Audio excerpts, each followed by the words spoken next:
Hey everyone, Rudros here, ready for the second set of Lorcana Rise of the Floodborn. And I've got an amazing player with me, just captain of all the tournaments you can think of, Mr. Dalton himself. Dalton, how are you, sir? I'm doing well, and yourself? Excellent, thank you for asking. You ready to review the second set of Lorcana? I would be glad to. Excellent. So we'll just kind of go down the list here. We'll probably skip over some of the more blank ones, but other than that, we'll just kind of give our thoughts on them. So starting off with Bashful, we've got this whole Seven Dwarves theme. This one does worry me a little bit. Like, he quests for a lot, which is nice, but the fact that you can interact with the other dwarves around him to basically make him useless is like, I don't know. But it's also kind of hard to conceptualize how good the dwarves are without seeing play themselves. For sure. I do like the three lore on a big body.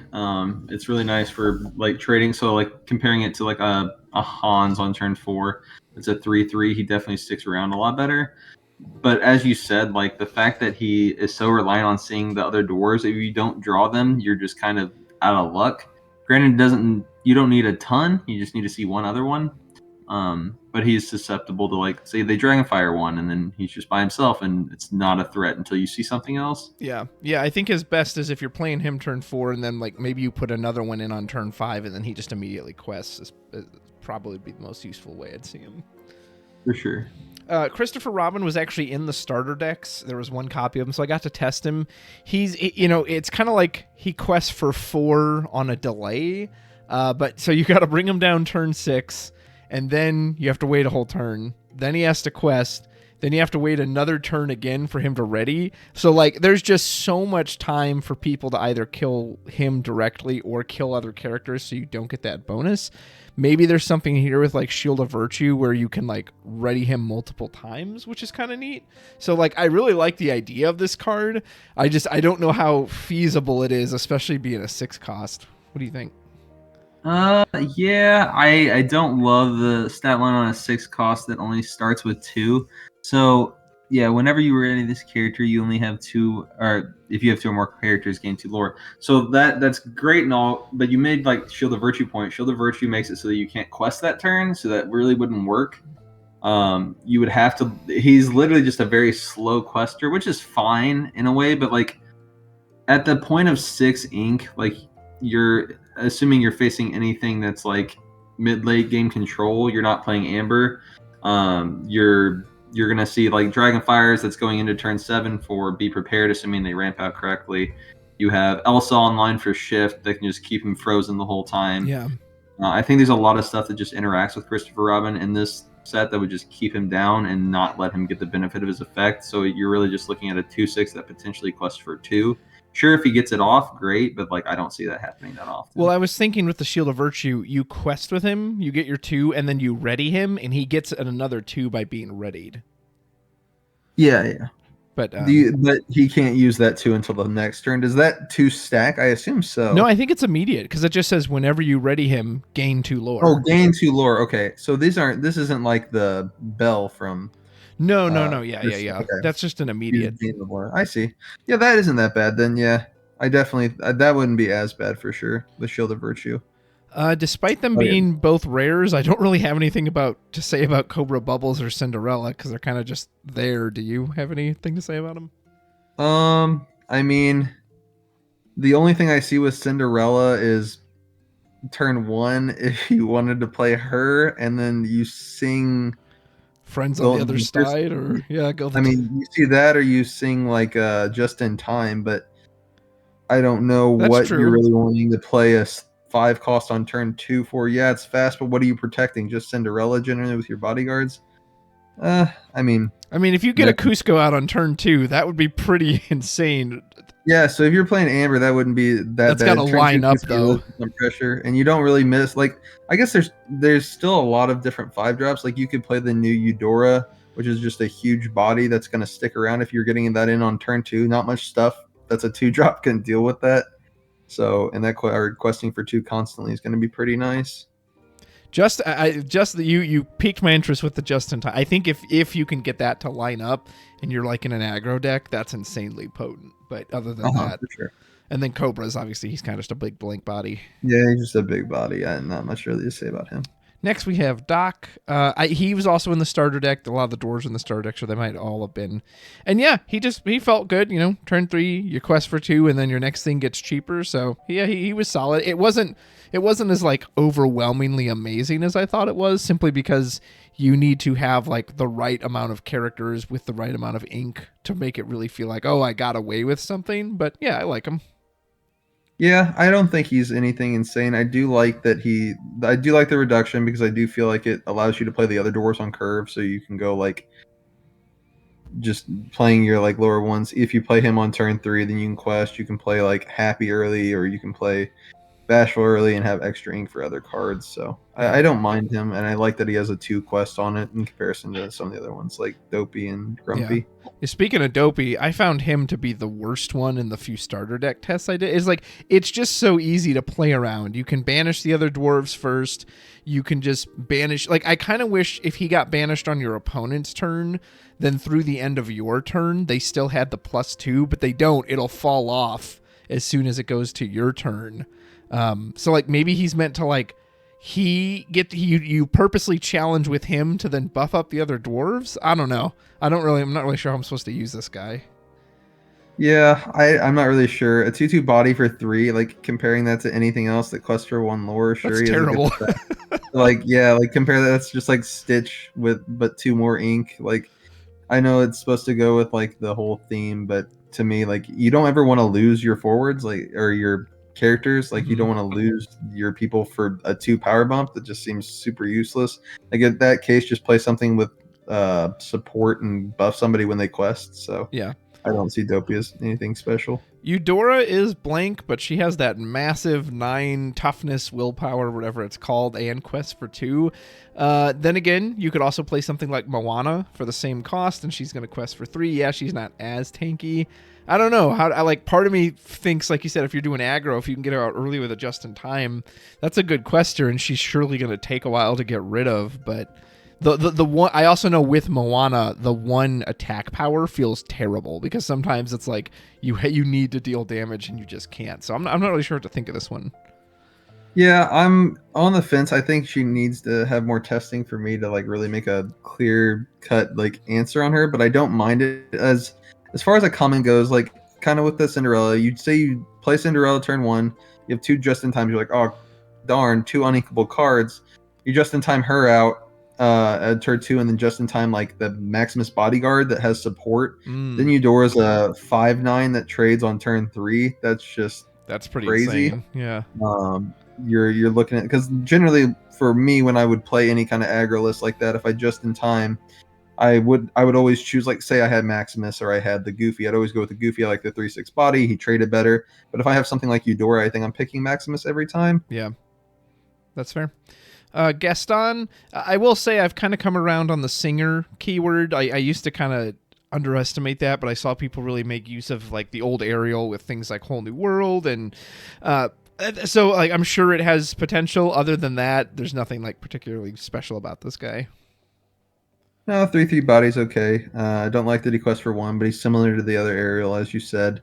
You can sing good songs, Whole New World. You can sing, just basically anything starting at 3, which is nice.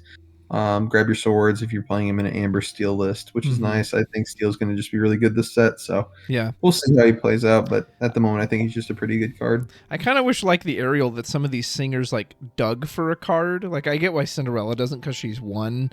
But him basically having no text unless you have the song in hands, kind of, I don't know. Yeah, I definitely agree with that. Ariel is a lot stronger because she gets to find you a song versus Gaston just kind of sitting there, and I guess that's why they value him as just an uncommon instead of something a little higher. Yeah. I don't know with the Grand Duke, I don't know how many Prince, Princess, King, Queens there are, so I can't tell you all the cards he supports. That being said, this guy definitely gives me Final Fantasy vibes. Like, he's one of those kind of anthem cards that buffs up your other stuff. So I always love those. Granted, they're a little more useful in Final Fantasy. I don't know how useful that is here. So I like the idea, but I don't know if it's any good.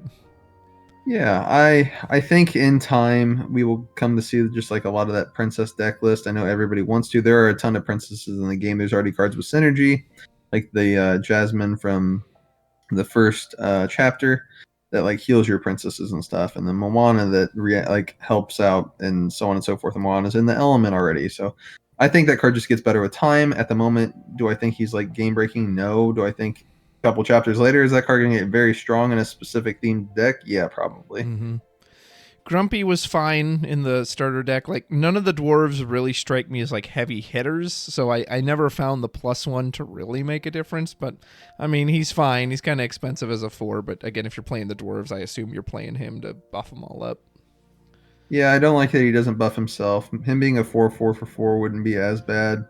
But just buffing your other 7 dwarves, again, reliance on having those specific things. And at that point, you're not really wanting to trade because your other 7 dwarves all quest for 2 and more. Mm-hmm. So you're going to be questing, not attacking. I guess it just helps with trading if somebody goes in for it. But if you actually have all the 7 dwarves on the field and the attack buff matters, you're going to be getting Be Prepared anyway. Yeah, exactly.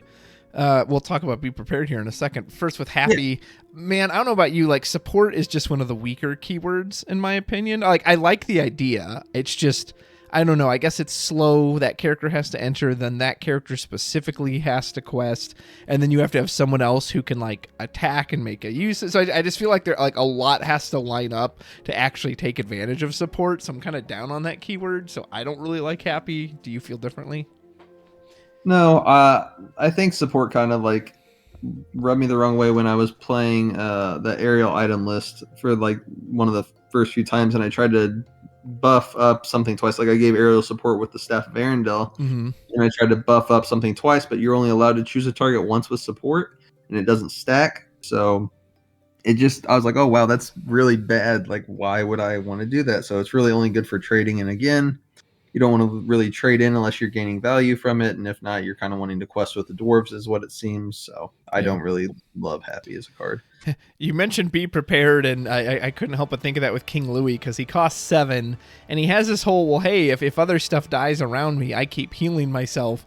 I just can't see a situation where that's going to happen. Like, either he's going to get Be Prepared with the rest of the board, or he only quests for 2, so it's like he's some hard hitter too. I don't know. I don't really get this guy, especially for how expensive he is. Do you?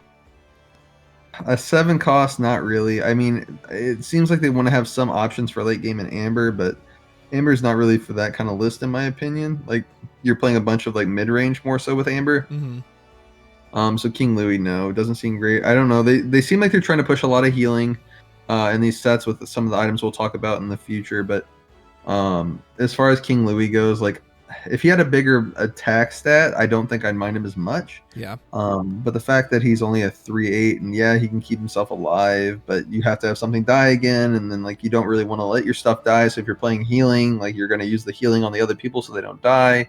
So his effect never goes off, and I think it's just like a recipe for disaster with that card. Oh boy. Next we've got a friendly face. You were quite surprised when you saw this Mickey Mouse, and he just reads, so he's like, he's one more than Moana, but he quests for as much as she does, and then a 3 ink discount is quite significant. Like, that's huge. So yeah, he's a little pricey, but man, that the discount and the questing seems so good. Like, I'm hoping good things for him. He sounds really good. Yeah, I think that him questing for 3, as much as I don't like late game for Amber, I think he kind of fits right on the cusp and keeps you playing those cheaper cards, allows you to have more combo turns. Depending on the element you play him with, like if you pair him with something that has higher element colors, like Steel, that they've put a lot into this set with really high costing cards, I think that card's just going to shine great and keep Curve even better, and I don't mind that he quests for 3. That's really good. Nothing really trades into sex health super easily, so you're either looking that 2 things have to trade into him, which means 2 things aren't questing, or he's going to get targeted for removal, which is fine. They're blowing a whole spell on Mickey. So yeah. Next we have Mufasa. The sun will set on my time, Simba. And the ceiling of this card is clearly insane, because you could put him out turn 5, he gets dragon fired, you reveal Elsa off the top, boom, free 8 cost, boom, you reveal Maleficent Dragon, free 9 cost, or you reveal, King Louis or Mickey, and you're just like, oh my goodness.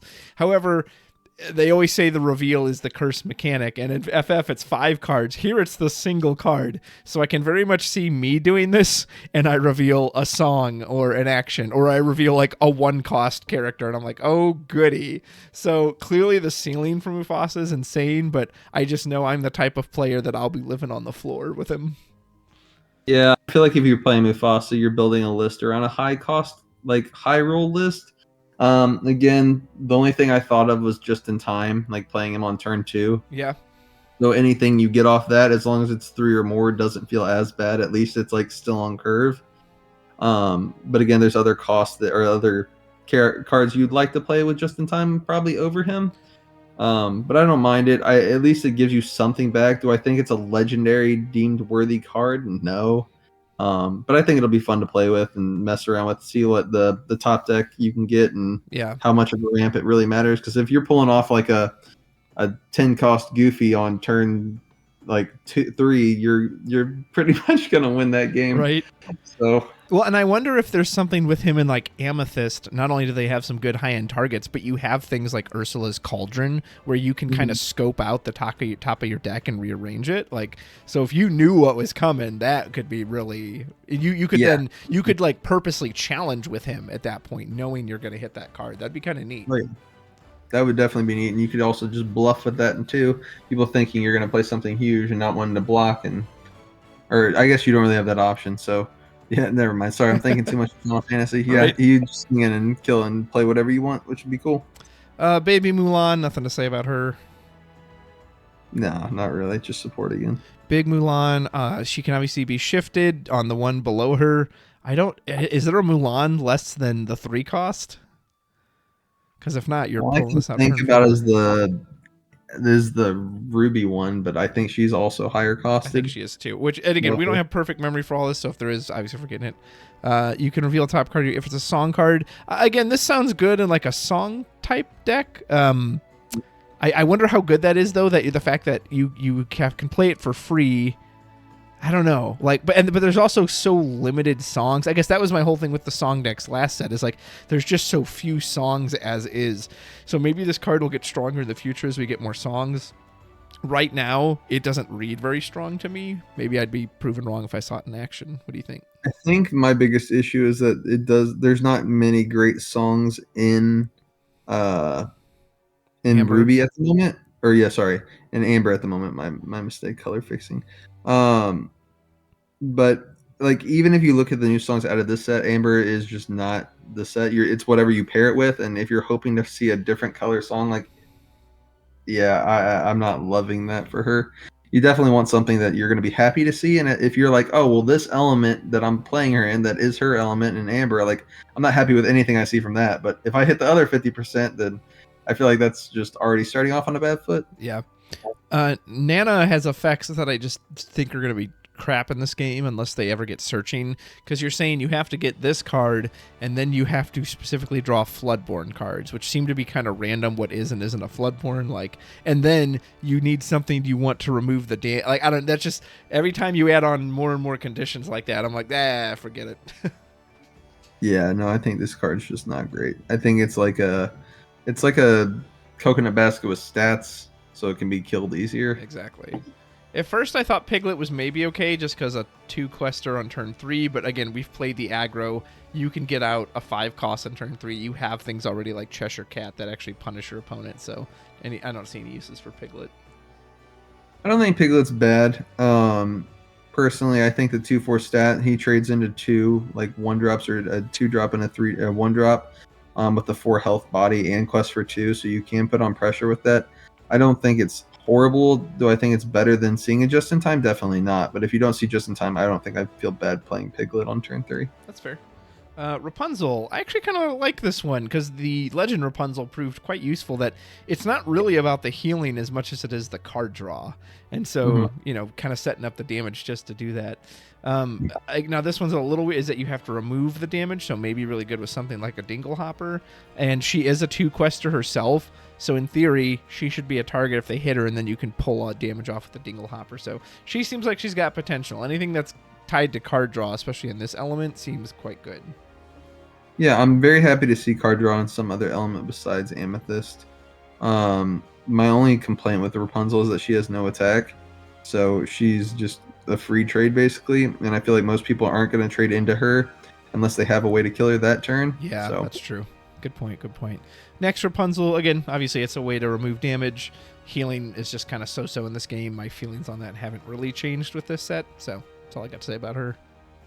yeah, no, and again, this is like one of my slight complaints. Like I wish Shift would allow them to kind of keep that ability too, because if she had a way to Yeah. remove damage on top of her own effect, I think that just would make more sense and make that card a lot stronger. But again, Yeah, I agree. it's Shift eating up old abilities sometimes feels quite bad. yeah. Sleepy is terrible. He felt awful every time I used him in the. I just don't get why he enters play exerted. Like there were so many times it's like, well, here he is, and then you just kill him for free before he could do anything. Like I get it's thematic, but this is one of those you went with theme over usefulness. Yeah, I definitely agree. I mean, you can hope that your opponent doesn't have anything, or you play it into an empty board and hope he survives to the next turn. But yeah, not great. Sneezy was also quite bad. Again, maybe if you're with a dedicated Seven Dwarves list, not the starter decks, maybe it's better because you have so many more of them. But again, it's just so specific. Like I kind of like the idea that you enter a bunch of dwarves, you basically shrink something's attack to 0, and then you can free trade into it. But it just, again, now you're talking about all these conditions lining up, which ain't for me. Yeah, I agree. I think that Sneezy's too conditional. Considering none of the dwarfs are like really cheap, you can't just like throw in a bunch of 1-drops and be like, okay, cool. You have 2-drop, 4-drop, 3-drop, 3-drop, 4-drop. So unless you're like super late in the game, I guess, and you have like a inkwell of 12 plus, then he's not really shrinking much, maybe by one thing. So you're not really going to get those cards to 0 that you're wanting to. Yeah. Snow is a basic healer. I don't really have anything to say about her. No, nothing.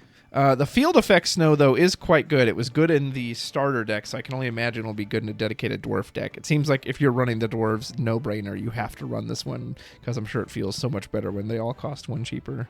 Yeah, that would be where I'd see Sneezy being better for sure, is if you actually have the Snow White on the field. Because then you just play Sleepy for 1, even if he dies, to trade out at least your drinking stuff down. But again, you still just need stuff on the field before you're playing Sneezy into the combo like that. But yeah. Speaking of Snow White, we have our other super legendary. You and I talk about uninkable all the time and how I think they really get uninkable wrong. I think they make a lot of stuff uninkable that shouldn't be. This is one of the few instances I think they got it right.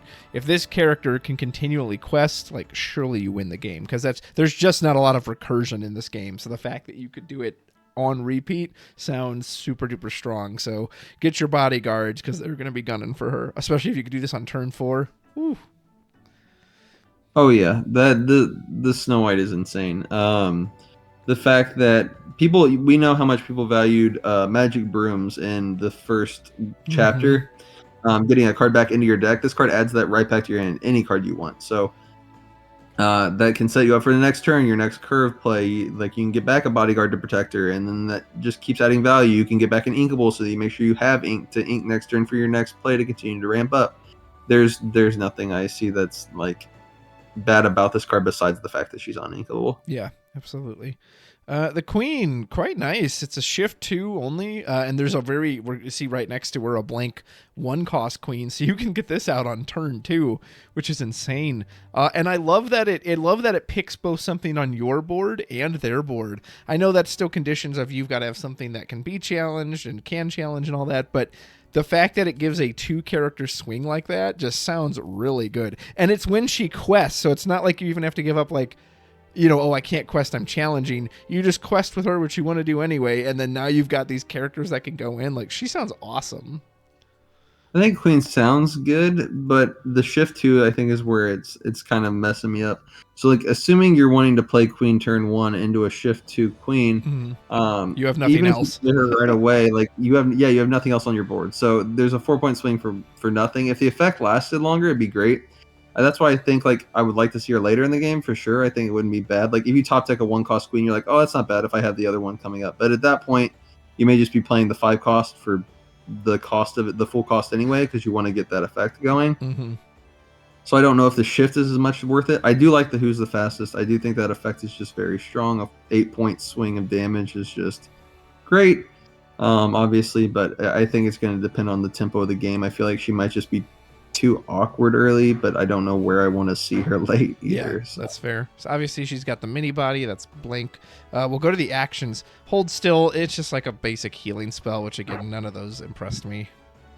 Yeah, I mean, it's inkable. That's about it. Yeah. That's the only positive I have for it. Last Stand, I understand what they're trying to do with this because, again, Amber tends to have smaller bodies. So I understand the benefit of like, oh, I'm just going to run Lilo or Stitch into you, and then I play this, and it doesn't matter how big it was, it died. But it's uninkable, and first of all, that scenario has to line up. Secondly, you're still giving up a body and a card and spending 2 ink to get rid of one thing. Like, I don't know. If it was inkable, I think I'd like it more, but it's like, you want me to put an uninkable for this? I'm just not digging this. I do like that it's removal in Amber, which doesn't have a ton, and your character doesn't have to die.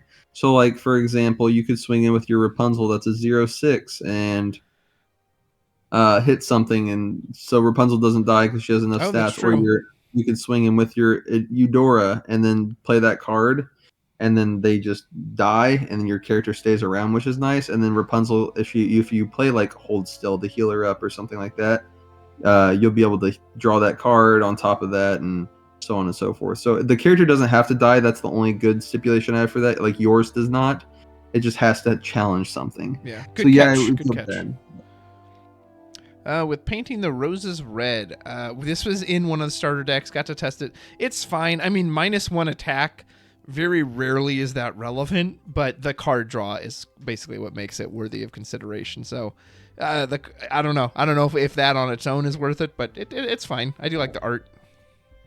Yeah, I like the art. I think the card draw, free card draw for a Sing on a 2 cost, like most 2 costs. Sorry, don't have like a ton of lore anyway in Amber, so I wouldn't mind playing this card and just drawing a card off of that if I needed to. Like, I don't have anything I really want to play. I don't really need to quest right now with this one. I would rather see the card draw, get an advantage on that. I don't think it's bad.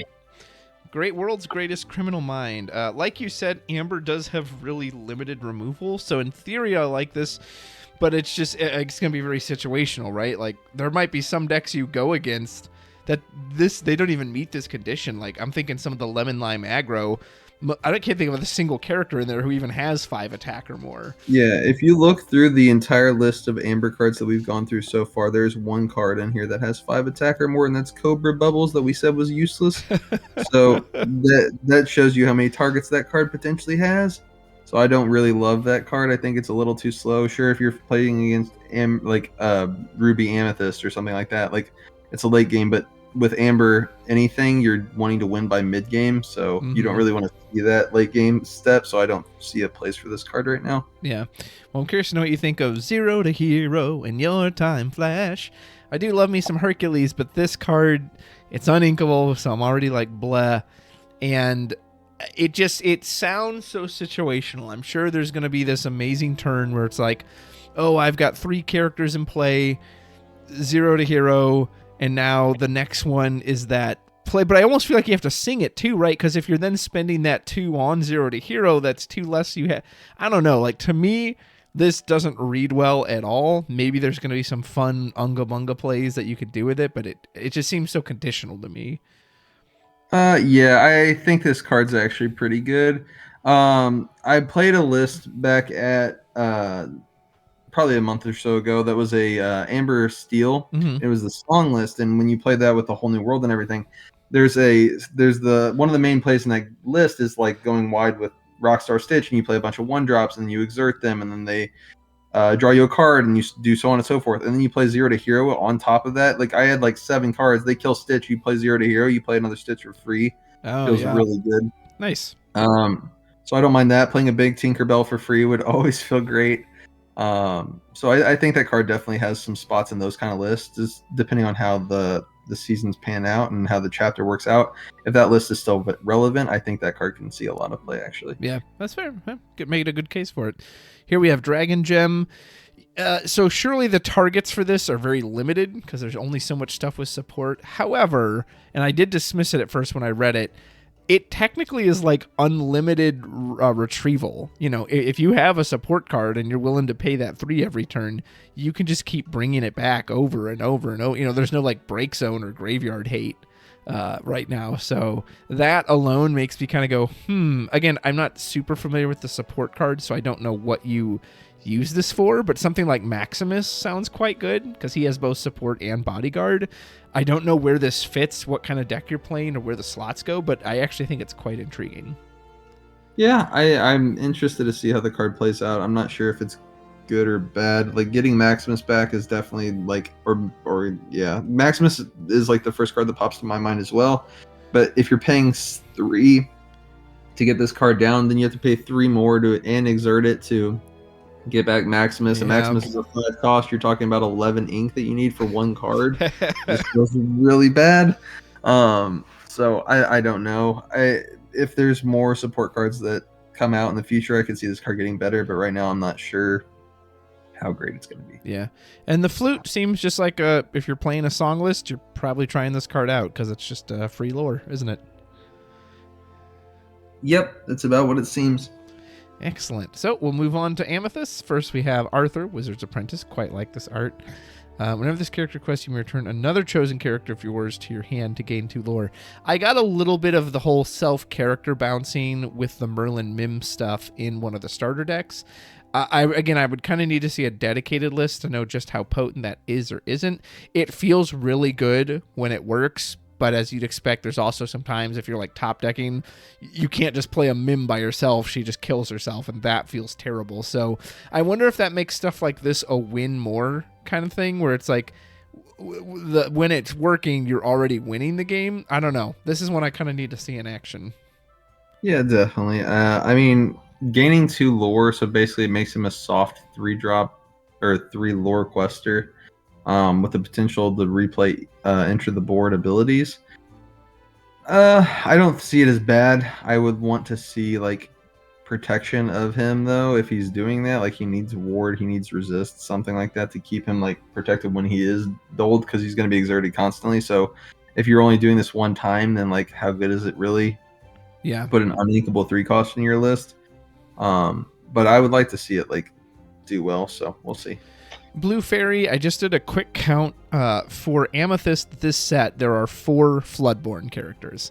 I don't know how many there are overall. In theory, especially because she's evasive and you can get her out early, in theory, if you were lucky enough, she says draw a card every turn, every time you play a character, which sounds insane, especially because you're only investing 2 into her. Again, you're going to have to see those Floodborn characters, and I don't know how many there are, but she could be a really potent engine if there's enough support for her. Definitely. It's a card that only gets better in the future. Pascal sees play at a 1/1 cost 1/1 that has evasive. So I don't see why. And his goes away if you lose your character, so I don't see why Fairy wouldn't be played. I still don't understand why Amethyst has evasive, but whatever. Okay. Chip is blank. Speaking of more evasive, there's Facilier. Anything to say about him? I like that he has a high damage to hate on evasive units. Some evasive units are very hard to get rid of. Like, first one that pops in my mind is like the Brave Little Tailor Mickey. Oh yeah, it's like a 5/5. He just is very hard to kill unless you have like targeted removal. So Facilier potentially being 1 damage off of getting up to that 5/5 is nice. But no, other than that, no. Then you have Elsa. I wonder if she replaces the Jafar that I'm so fond of. She has 1 less on the toughness, but she's the same cost, and she technically challenges for 1 more, and she has 1 more natural stat, whereas the Jafar's a 2/5. So, and again, I don't really care about his defense. I mainly use him as a beater, so I could see her replacing the Jafar in those lists. Yeah, I like that it's another Elsa target potentially too to shift onto. True. From the first one, and I do like the 6/4 challenger. I do think that Elsa's pretty strong. I think since unlike other card games where you can only have like 1 of types of cards, you can have multiple Elsas on the field. I don't see a reason why you wouldn't run her with the other one potentially in an Amber Amethyst or a Ruby Amethyst list. Yeah. Fairy Godmother is blank, and I feel like there's better things you can be doing for 5. Any thoughts? 3/7, good stats, but yeah, no. I mean, she quests for 2, which is the same as the 2-drop Eudora, so. Next, we have the first super legendary Fairy Godmother. The effect sounds insane that you quest with her, all your characters get Challenger +3, and they also, if any of them die in that challenge, they just come right back to your hand. I mean, that just sounds absolutely nuts. Yeah, I basically, if that doesn't prove to be useful, or maybe there's just not a deck slot it goes in, I don't know, but it just sounds so bonkers. I'd be amazed if this didn't show up. The fact that this card can shift in for 2, I don't even think you want to see it on turn 2 because you're playing it off of the Fairy Godmother into another card. Mm-hmm. I think that card's just a power creep, Mickey. Yeah. In every way, shape, and form, that card is insane. The fact that it gives the bonus of the Challenger, whereas Mickey just did it for only the brooms, this does it for everything that you challenge with. So yeah, I think this card is just really, really good. And it's inkable. Yeah, and it's inkable. So. Why? Like that's the kind of effect I would expect to be on inkable. Nope, not this one. Okay. Whatever. Yeah. The other Fairy Godmother, I tried the Anna Elsa very briefly in the first set, but having a very specific character name like that, it's without searching, it's just too hard to line that stuff up.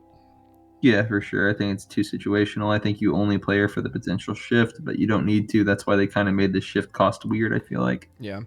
Hey was actually pretty decent in the starter decks, especially because he hits for 2. You can freely challenge their 1-cost 2/2s, and you just get him back. So you can either replay him or then tuck him into your Inkwell. So like, he's not amazing by any means, but actually he was especially a lot of Amethyst lists tend to want to play slower. So I see him as a good way to like beat off bodies early and then not kind of lose your tempo. Yeah, definitely. I like the fact that he goes back to your hand, and then at any point where you feel like he is useless, quote unquote, now, then you can just ink him and move on. Mm-hmm. So the Jiminy, same as the Fairy Godmother, like cool if you have Pinocchio, but good luck lining that up.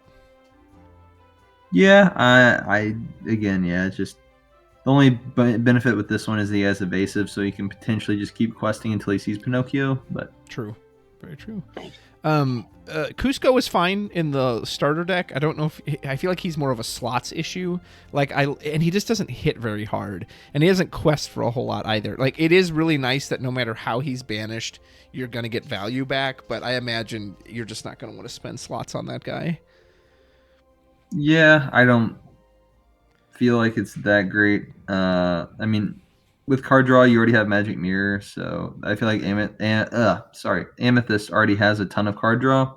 So how much do you need a 2-drop card draw? I think you're fine with that. Next, we'll get into a line of the Madame Min Merlin stuff. So I'll kind of do an overall thought, just because they all have very similar effects. It's just, again, at least in the testing with the starter decks, like I said earlier, there's times if it lines up, it feels really good. This Fox Mim, a 3-cost 4/3 with Rush is great. That's better than Rafiki, and she's inkable. That being said, if you don't have another character, she has to kill herself.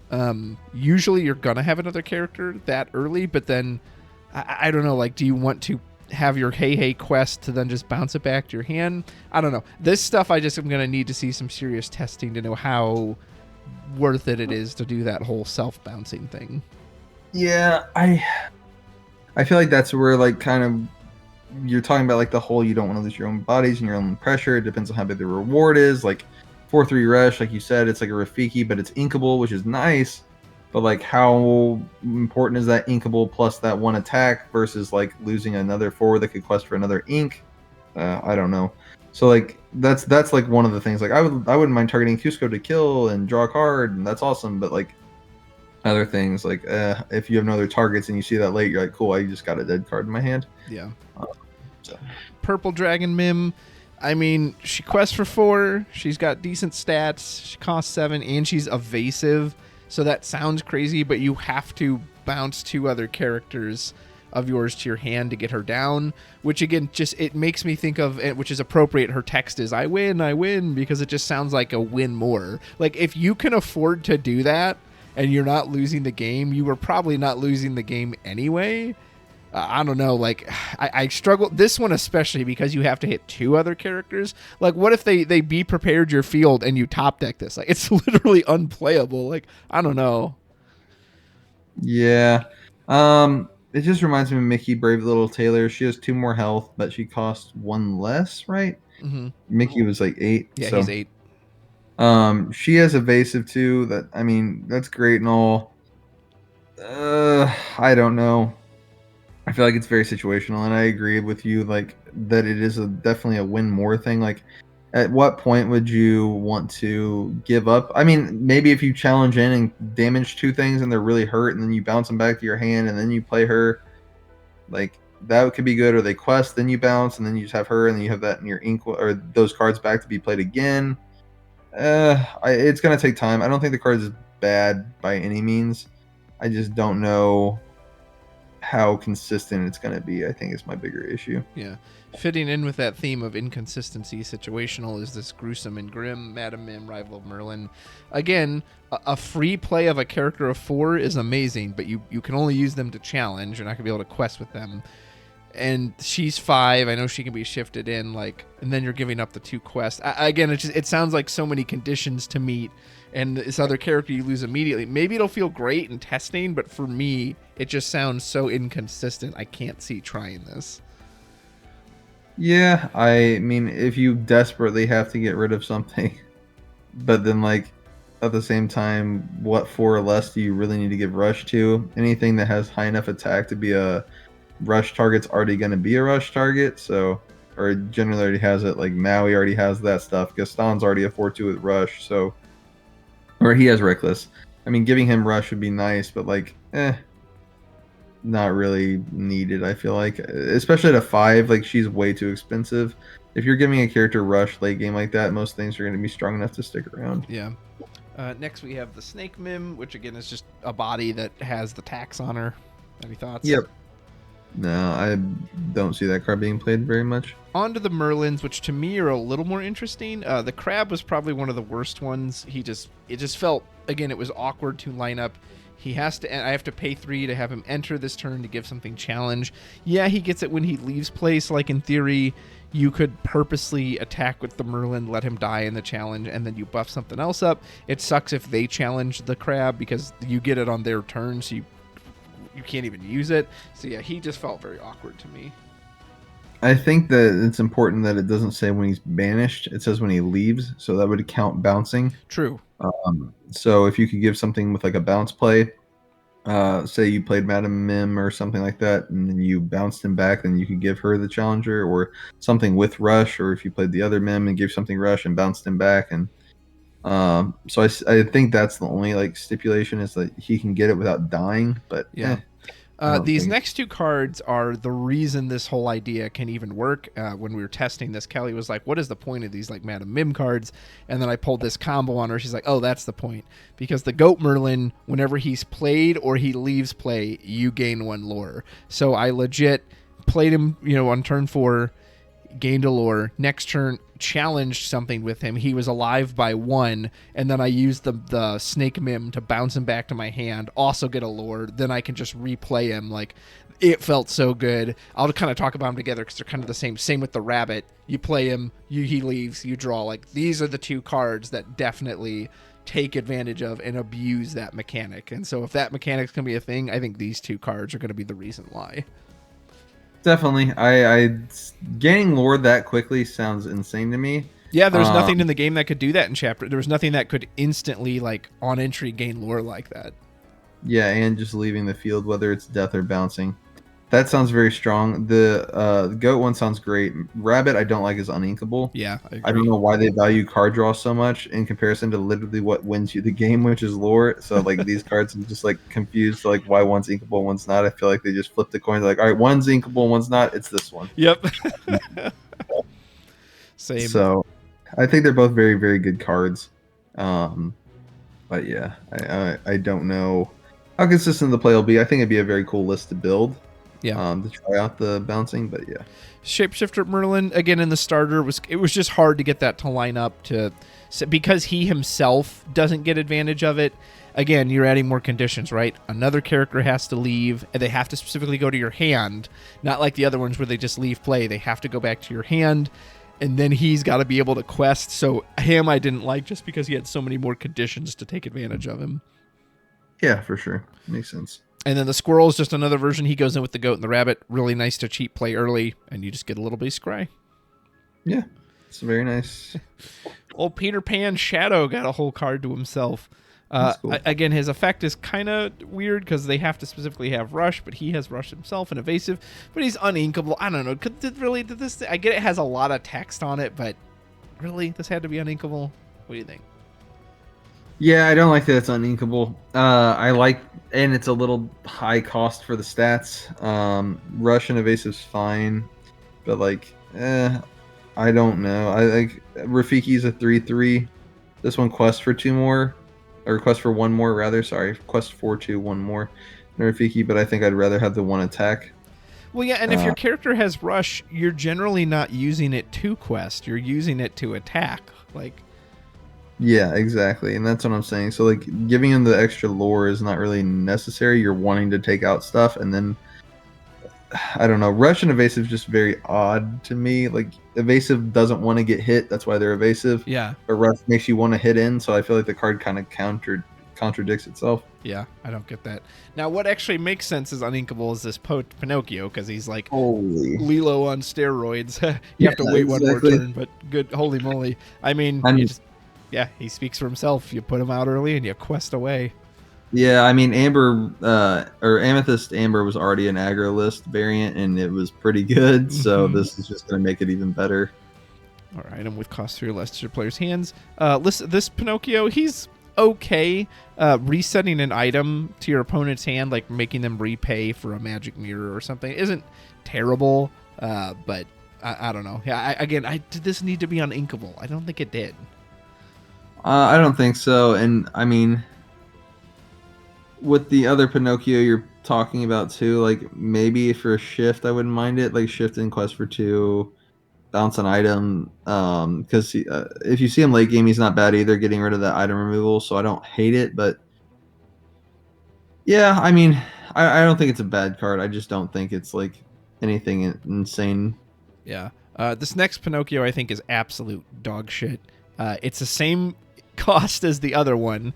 Inks for 2 or Lore's quest for 2 less. Still uninkable. Yes, it exerts something on entry, which is a somewhat unique effect. But it's like, dude, if I want to do that, I'm just gonna play the Elsa for 1 more that's uninked and is repeatable. Like, I don't. This thing seems so nerfed. Like, I don't get it.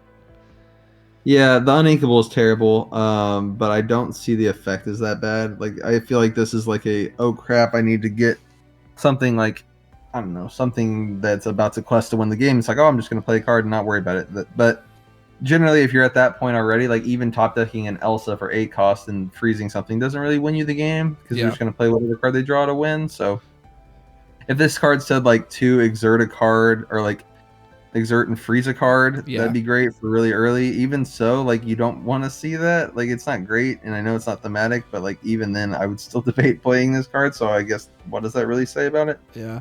For the Winnie the Pooh, the only thing I have to say is art that good deserved a better card. Something with an effect. Yeah, I know, it's so sad. The art's very great, but yeah, it's just a 5/5/5/2. So here we have Yzma. We know we have a smaller Yzma we can shift her onto, which is in Amethyst, and I actually quite like this card, or like that card. Shuffle another chosen character into their player's deck. You're letting them draw 2 cards. Like, I get that, especially if you shifted for 4, that's very early, very cheap removal. But man, letting them draw 2, like, that just immediately negates it for me.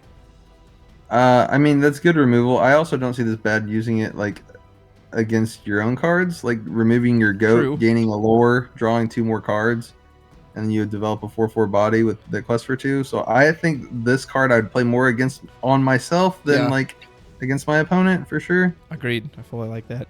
That Yzma's blank. Nothing to say about her. Gruesome and Grim, which is the same effect on a body, except if you'd rather have a non-body that's uninkable. Like, huh? Again, why is this uninkable? I don't get it. I mean, it's a song. You can sing it for... You can sing it. free. I'm Stuck lets you actually free something. It's super cheap, which I like.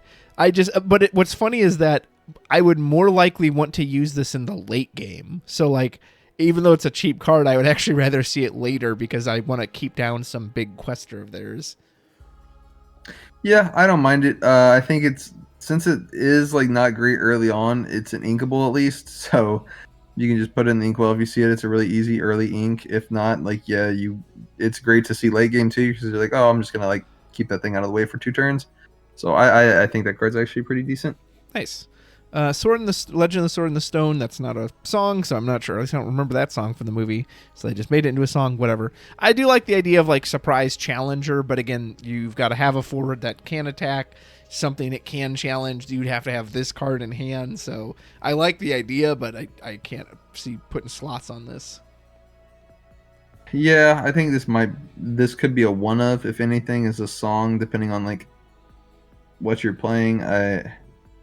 But again, like maybe like you have a 1-drop 2/2 that trades in as a 5/2, which is really good. I guess it depends on how prevalent like aggro is. Like if you can make a Stitch trade into a Cusco for 2 is not too bad. He's not getting rid of your big cards, but The binding contract's interesting. One of my biggest frustrations with the first set was that you'd get in these late game scenarios where they have, they only need one lore. They put out a body, and even though you've got like 5 bodies on the field, you can't challenge it because it's ready. So I like the idea of having like an on-demand exert that's repeatable, but it also requires you to exert one of your own characters. So like, and it's uninkable. So as much as I like the idea, I don't know how good this is. I think this card is very strong for the reason you just listed. Like being able to exert a card that's just like in top deck mode. I think it's just great. So that like no matter what your opponent plays, you're like, hey, if you don't take care of this item, I'm going to exert them and kill them. Especially if you have like bigger bodies in Ruby Amethyst, which you generally do. And yeah, it does exert your character, but it doesn't have a cost other than that. Like it's just like exert this item, exert a character. All right, now I can challenge whatever I need to. Yeah. And you don't have to do that. So I think this item is pretty good for coming like back into the game if needed. And if you're already ahead, like just keeping their characters down if needed, or you're trading in like a Maui reckless attacker into something that doesn't want to be traded into. Yeah. The Croquet Mallet, I think, is absolute garbage. I cannot believe uninkable to give a character rush. Like, what? Why can't that be inked? That's not a strong effect. Yeah, Pocket Watch is already a thing. Exactly. So. Perplexing Signpost. I think I'd like it a lot better if it was in a different color. Like, this element already has so many good uninkable items, like the mirror, like Ursula's Cauldron. Like, I just and then I like the spell book we're going to talk about in a second too. I think this effect is nice because again, recursion is very limited in this game. I just kind of wish it was in a different color. Yeah, I don't like that it's uninkable. I think it works really well with the list, with all the Mim and the Merlin stuff. I think that's probably why it's in here, which is fine. But I definitely don't like that it's uninkable. I don't know, like, and it's a one-time use. Like, how good is that? Because you're already losing a card because you have to return it to the hand. So yeah. The Sorcerer's Spellbook, the only thing that gives me pause on this card is the fact that it is uninkable, because again, those Ruby Amethyst control lists already have so many uninkable cards, but we know how much ink and how much card draw those decks tend to get. Drawing one lore sounds absolutely awesome. However, thinking about it, I wonder too, is it win more? Like generally when those decks get to their winning state, they've already got you. Like very rarely is it like, well, I need this extra lore. So I don't know. I wonder if this card's a trap. How do you see it? it definitely could be. I don't mind this card in like an Amethyst Sapphire list. Like you ramp out really quickly with Bell and Fishbone Quill and just play like 4 books and then just pay 4 ink and then exert 4 items. Then you're gaining 4 lore return and you literally can't kill it because it's not a character. Yeah. It's just an item. So like, what are you gonna do? I hope you're playing Steel with some item hate. Otherwise, you literally lose the game. So, this card kind of worries me for the future of the game, just because like items that generate lore instead of a character is just like very, very. What's the word I'm looking for? Just very odd and uninteractable. Yeah, uninteractable. That's the word. Thank you. You can kill a character. There's a lot of removal for characters. If you're not playing a deck that has specific removal for items, you're kind of just screwed. Yeah. So it's also not limited. So I don't remember if any of those characters, but if there's anything that readies an item, you can use this multiple times a turn. Yeah. for sure. Yeah, this could be one to watch. All right, moving on to Emerald. Arthur's kind of just a body. Anything to say about him? Nope, cool artwork. That's about it. I love this beast. I made a whole deck around it. I don't know if it's going to be good or worth it. I just love the vagueness of the wording that an opposing character is just damaged, you get to ready the beast, and there's no limit to that. So the idea that I built him in like Emerald Steel, hopefully you quest, you damage with grab your swords or fire the cannons, or a character even challenges you, ready him again, quest again, ready again, quest again, ready again, quest again. It also means on their turn, if they challenge another one of your characters, the beast readies and protects himself, because it's just any time they take damage. So he reads really strong to me. He has a 6 cost, so maybe that's a little too late, but he sounds like a payoff though. Like it sounds like, yes, when you get to 6, this is something that you can use to a payoff. So I hope he is as good as I want him to be. Yeah, I definitely think it's better than the other Emerald Beast that we had, so Yeah. that's always a benefit. I do wish that Lorcana used the stack mechanic, similar to like you said, like grab your swords, like play Beast, have him sing the song, and then like grab your swords, and then it triggers on like 3 different people. You'd be like, all right, every time it hits somebody, I'm gonna quest and then go up, and then quest and then go up. But again, I understand that would be really strong. They couldn't make a card like that because you'd quest for like 10 lore in one turn. You'd be like, what the heck is going on? So I do think this card is very strong, though. Like you said, like you could literally have him sing grab your swords, and then he instantly readies himself again. So he can either quest or he can challenge anything that was damaged, kill it, and then he readies again, and so on and so forth. So this is the card that I think would make items, as aka like healing items, actually viable. It would be a card like this. So yeah, I am interested to see what happens with him. I really love the art on this Belle. Beauty and the Beast is my personal favorite Disney movie, and Belle's my personal favorite Disney princess. I just really love this artwork of her. I don't know how good this is, just because, again, if it's like late game top deck, usually people are just top decking, so it's very easy to have no cards in their hand. However, she's also only a 3 cost. That being said, they also added a lot of new cards that make your opponent discard. We'll see with the legendary in a moment. So maybe in combination with all those, maybe she's questing for 3. Because if she's not questing for 3, I don't think she's worth it. Yeah, for sure. I don't. If she's not questing for 3, the 3 uninkable cost is just a hefty price to pay. Next Belle sounds kind of bonkers, especially if you can shift her in early. Like, she quests for 3, so you have to do something about her. You can't just let her sit there. But if she's challenged, not killed, mind you, just challenged, granted she's only 3, they have to lose their entire hand. Like, what? Again, later in the game, if you're top decking, that actually doesn't sound like anything because you only have 1 card anyway, and obviously they can play their hand out before they challenge her. But early in the game, like you couldn't get that many cards out of your hand if you wanted to. So like, if this comes out early, this card sounds like a monster. Oh, this card sounds insane to me, and that's kind of where I wish they would keep the effects, because the other one says if they have no cards in hand, she'd quest for 2 more. Mm-hmm. If she got the effect, it'd be so great. But I mean, this one I guess already has it technically built in, so she already has the 3. But yeah, this card just reminds me of like the Lemon Lime aggro. You just play that 1 cost Cinderella just in time. This card, even over Cusco, you're like, all right, deal with it, but you're gonna lose your whole hand to do so. Yeah, and nobody's gonna want to do that. Cusco kills 1 card. This thing kills technically 5 if you have 5 cards in hand. So, I mean, if she comes out turn 2 and they have to challenge her, surely her text changes to "you lose the game." Yeah, exactly. That's what I'm saying. So I think this card is just going to be insane in aggro for sure. Yeah. But yeah. So Bucky, again, a lot of dark discard, but I don't know how many Floodborns there are, so I don't know how strong he is. But it sounds obnoxious if you can repeat it. Yeah, I mean, there's like, if you're counting just in this color set, you have, and just in Emerald, there's 1, 2, 3, 4, 5. No, just the 4. So there's just the 4 in the Emerald this chapter. I'm not looking at chapter 1 right now, but even so, like, that's just saying discard 4 cards, but you're assuming they're all lining up properly, and so I don't know how great he'll be. It depends on the element you put him with. The Cheshire Cat's blank, the big Cheshire Cat.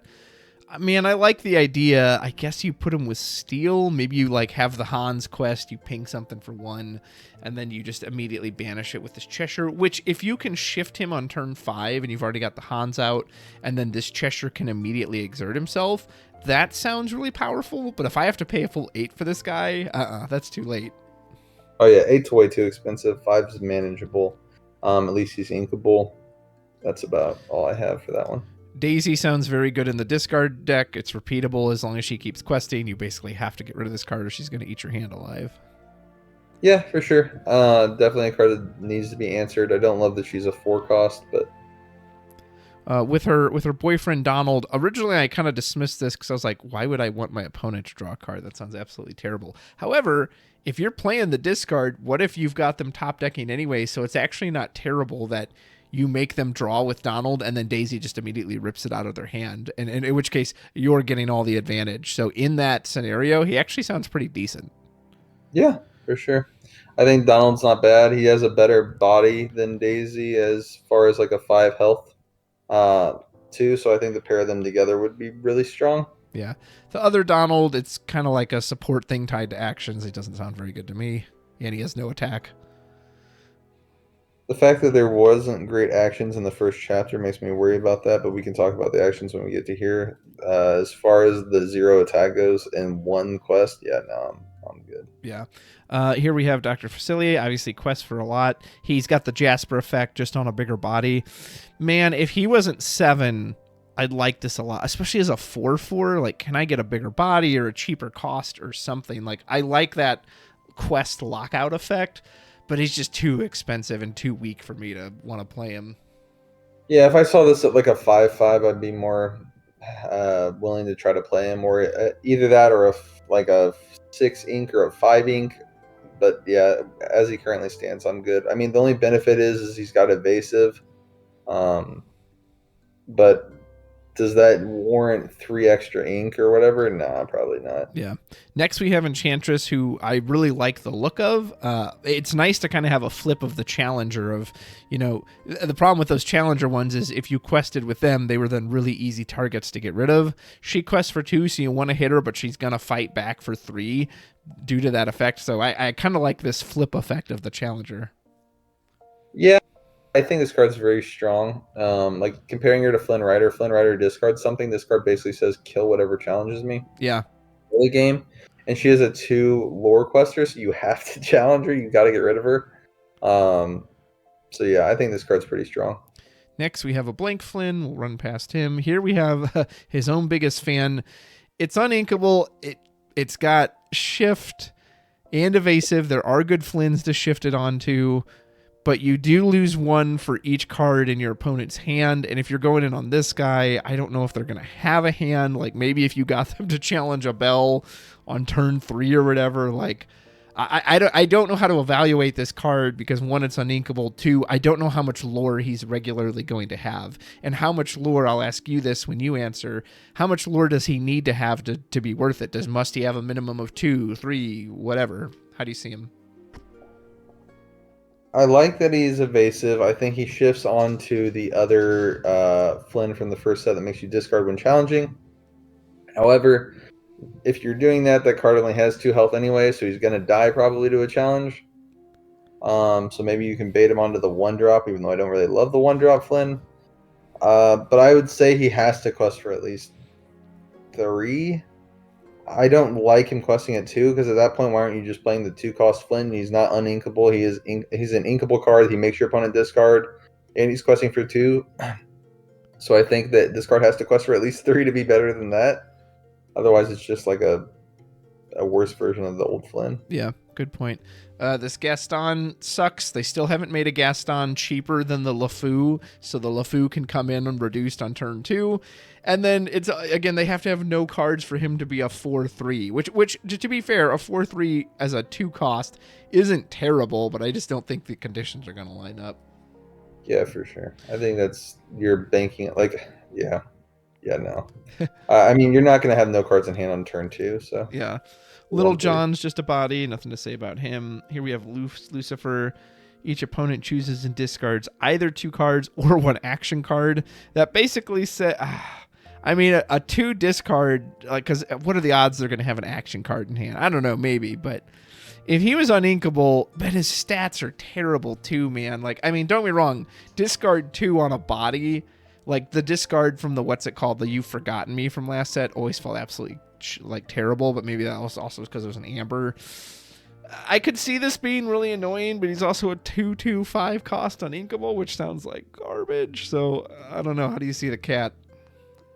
The song that You Have Forgotten Me actually saw a lot of play towards the end of the first chapter. A lot of people valued. They realized how important card draw was, or how card advantage was in this game, because they wanted to. The first person to basically go to top deck mode lost, for the most part. Yeah. So this card just saying like, hey, I'm gonna keep that pressure on too. Sure, it's nice. I don't like the 2/2 body. I do like that it costs for 2, but the uninkable and being a 5 cost without being able to be shifted is just terrible. Yeah. I don't see any list. I feel like Emerald is a aggro list. That's it. Like every list that's I've played with Emerald has been aggro. They throw in like 2 or 3 cards like, hey, this could be a late game list, and they're like, oh wait, never mind. We're just gonna make another Cusco. Yeah. So I don't think that unfortunately Lucifer has any place currently in any of the chapters, despite it being an okay card. We'll talk about Pain and Panic together. They're clearly meant to work together, but it means Pain has to have already been on the field so that Panic can then buff him the next turn so he can then quest for 3, which, don't get me wrong, there are a 2 cost and a 3 cost, right? So if you ramp that out, turn 2 play Pain, turn 3 play Panic, now Pain quest for 3, which is really cool, but then it only lasts for that single turn and Panic's uninkable. Like, I don't know, maybe it sounds better, maybe it works better in practice than it sounds. It just doesn't sound good to me. Yeah, if their stats were better, I wouldn't mind it as much. Because like if you're buffing somebody, like Panic buffing Pain's attack is good. To give him that 3 surprise, here's a 3 lore swing. But then like that doesn't last, so Panic's a 1/4 for 2. That just feels terrible. And if you're buffing his attack, you're wanting him to challenge, not quest. Yeah. So I don't feel like that's just good synergy at all with those two. Pete is another example of they're trying to do this thing with Emerald where you like you use a ton of actions, but kind of an issue we've run into with like Sapphire is like, okay, you have these effects, but then you don't draw the actions to use them, so you have to like combine it with card draw. I don't know, like, and he wants you to use 2 actions in a turn to be able to quest for 4. Not that 4 is anything to sneeze at, but I don't know. Maybe there's some other hidden ways that you don't even use the actions, that you just like somehow naturally buff his power that high. But for a 5 cost, it's nice that he has Ward, but Yeah, I think like what you're looking to do is, it would be. It's so close to being good. If Improvise, which is a card we'll talk about later, that just says gain a power and draw a card. Mm-hmm. If that card said gain 2 power, that would be good because it'd be a 1 cost action that gave 4 basically with Pete's effect, and it'd be a 5 cost to quest it for 4 with 1 card. So if you're playing it with cards like that, I don't think it's bad. Improvise is still probably the play they're looking for because like you play 2 of those, you buff them by however much. But then again, this is the same problem with Pain and Panic. You're buffing attack up to 7, which would be a great trader, but then you want him to quest. Yeah. So I don't know. Seems like a conflict of ideas. Then we have Prince John, who I really just want to see this resolve on the field with Bell, so that when they have to throw out like 5 cards and then you draw 5 cards into your hand and win the game on the spot. He's got Ward too, so other than like what's it called? Not be prepared. Grab your swords. You could just leave him ready and just be like, all right, just waiting. So yeah, it sounds potent. Even if it's a swing, like if they lose a card and you gain a card, that's a huge swing. So I think as long as he resolves a single time, I think he's 100% worth it. Oh yeah, I think Prince John is definitely a great card. With all the new introduction of discard in the set with Daisy and Donald and Belle and everything else, Flynn Rider from the last chapter, I think that card is just going to get value at some point in the game, no matter what. I don't really know why Queen of Hearts is uninkable. Like, I get she quests for 2, but they have this idea in Emerald, as we saw with Stampede last set, which was garbage, that Well, you want to damage things, but we have stuff that just damages anything or just removes stuff. Like damaging damage things is an idea that was dead on arrival. So I don't like this card. Yeah. No, the effect's useless. You're not gonna have anything that's really damaged at turn 2. So Here we have Radigan, who I really like this character in the movie, but I'm not digging this card. I'm glad it's inkable, but again, we have stuff that quests for 2 on turn 2 and turn 3. Like, you want me to wait till turn 4? Yeah, he's evasive, but like, and then he'll still die to a stiff breeze in the wind. I don't know, not for me. I love that it can trade into other things that are big with evasive, but yeah, the biggest issue is his health pool. A 4, like Gaston's a 4/2 with reckless. I would like that better than this. Like, this card dies to Tinkerbell just entering the field, and that feels so bad. That'd be miserable. So I'm not too thrilled about this card. What about Ray? If you think of that 5-cost 3 questing spot, he fits in there with Mad Hatter, fits in there with Cusco. Those cards punish your opponent if they challenge him. Ray is evasive, so he can't be challenged, and some decks just do struggle to deal with evasive, so I don't know, maybe Ray's worth it. I kind of wish his body was just a hair bigger, but maybe that's the price you pay for being evasive. How do you see this guy? The fact that he's inkable already makes me like him a lot. I don't mind him with the 3/3 body. I think that's a great stat line on an evasive unit that already quests for 3 lore. That I would just essentially throw him on the field and wait, because like nothing can hit him, and then you're just on a race. And in aggro list, I think this card is just another top end that could be just great. Obviously, it's not better than Cusco, but it could be in certain circumstances, because Cusco he has ward to protect himself, but Ray literally says, like, you can hit me with spells, but you can't hit me with any attack, whereas Cusco says, if I quest, you can just kill me. Yeah. So I think Ray's pretty good. Dude, when I first read the Queen, I misread her, and I thought she was freaking busted. I thought you gained lore equal to the cost of the character, and I was like, oh my god, you can like discard a Maleficent Dragon and just get 9 lore? That's insanity. No, you gain lore equal to the lore they have on the card, which, as we've seen, there's a lot of 3/2 costs. You could do like the 4-cost Flynn up above. It kind of sounds neat. I don't know how well that's going to line up, especially on an uninkable body like this, but like it kind of sounds cool, so I kind of want to try it. Yeah, I don't think it's bad. I think it'd be a cool thing to try out. There's a bunch of cards in Emerald that have high things, and like that's where I'd like get Flynn Rider. I'm like, oh, I just have him in here to pitch for the Queen, to gain 4 lore, because he lists himself at 4 even if he's like penalized, but she doesn't care about that. So yeah.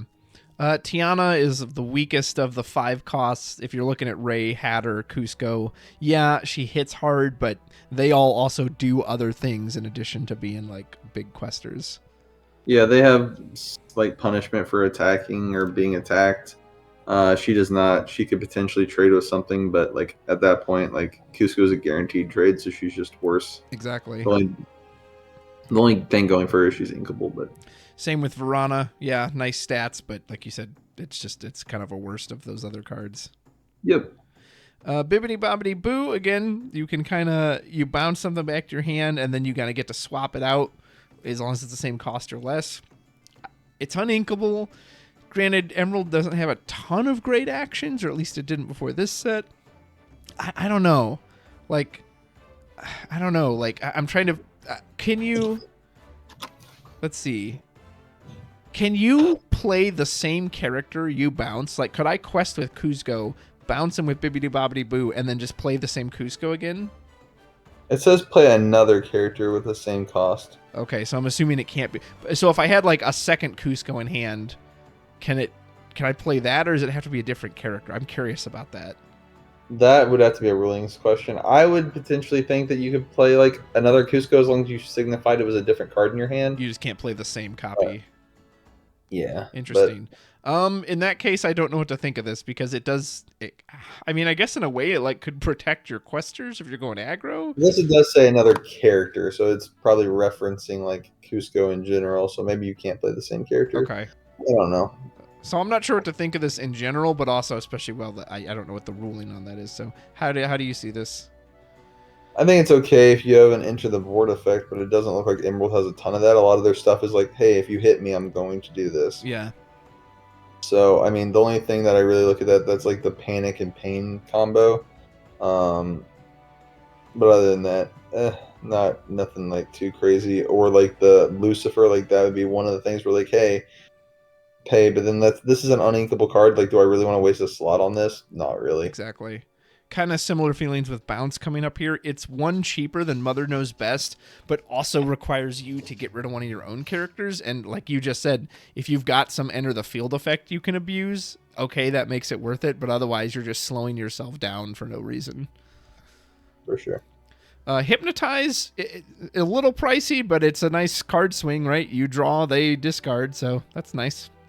Yeah, I don't think it's bad at all. I think it's like, especially if your opponent's holding on to one specific card or they're down low on cards in hand, they need to get, like, they're holding on to something that, like, turn 5, you're like, oh, they've been holding on to the same card for 5 turns. That's probably an Aladdin against the Amethyst Ruby list. So it could be a good card to just rip out of their hand on turn 3. Yeah.